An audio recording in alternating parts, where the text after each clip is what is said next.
বন্ধুরা, আজ তোমাদের সাথে শেয়ার করব ইন্ডিয়ান স্টাইলে কুনাফা ডেজার্ট। এখানে আমি 250 গ্রাম রোস্টেড সিমাই ব্যবহার করেছি। ছোট ছোট টুকরোতে ভেঙে নিতে হবে। একটা সুগার সিরাপ বানিয়ে নেব। নিয়েছি 1 কাপ জল, তার মধ্যে 1/2 কাপ চিনি। অল্প করে ফুটে আসলে তার মধ্যে কেশর দিয়ে গ্যাসের ফ্লেম অফ করে রেখে দিলাম। বড় চামচে 3 চামচ ঘি দিয়ে তার মধ্যে রোস্টেড সিমাইটা দিয়ে দিলাম। যেহেতু এটা রোস্টেড তাই জন্য বেশি ভাজার দরকার নেই। একটু নাড়াচাড়া করার পরেই দিয়ে দেবো ড্রাই ফ্রুটস, এটা পুরোপুরি অপশনাল। এবারে দিয়ে দেবো সুগার সিরাপ। কিছুক্ষণ নাড়াচাড়া করার পরে গ্যাসের ফ্লেম অফ করে দিয়ে ঢাকা দিয়ে রেখে দেবো, যাতে সুগার সিরাপটা অ্যাবজর্ব হয়ে যায়।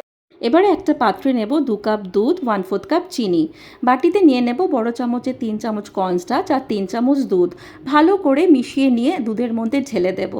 একটুখানি মিশিয়ে নিয়ে তারপরে গ্যাস ওভেনে বসিয়ে দিতে হবে, আর গ্যাসের ফ্লেম একদম লোতে রেখে কন্টিনিউয়াস হাতা চালিয়ে যেতে হবে, যাতে কোনো লাম্পস তৈরি না হয়। যেই দুধটা ঘন হয়ে আসবে একটা বাটিতে নিয়ে নেব বড় চামচে 3 চামচ কাস্টার্ড পাউডার আর 3 চামচ দুধ। ভালো করে মিশিয়ে নিয়ে দুধের মধ্যে ঢেলে দেব।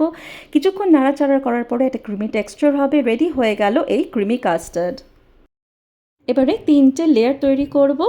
এখানে আমি 1.5 লিটারে একটা বেকিং ট্রে ইউজ করছি। প্রথমে সিমাইটা দিয়ে ভালো করে চেপে চেপে দিতে হবে।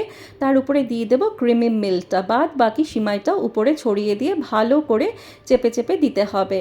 এবারে উপর থেকে ছড়িয়ে দিলাম কাজু, কিশমিশ, কাঠবাদাম আর গোলাপের পাপড়ি। কিছুক্ষণের জন্য ফ্রিজে রেখে দিতে হবে।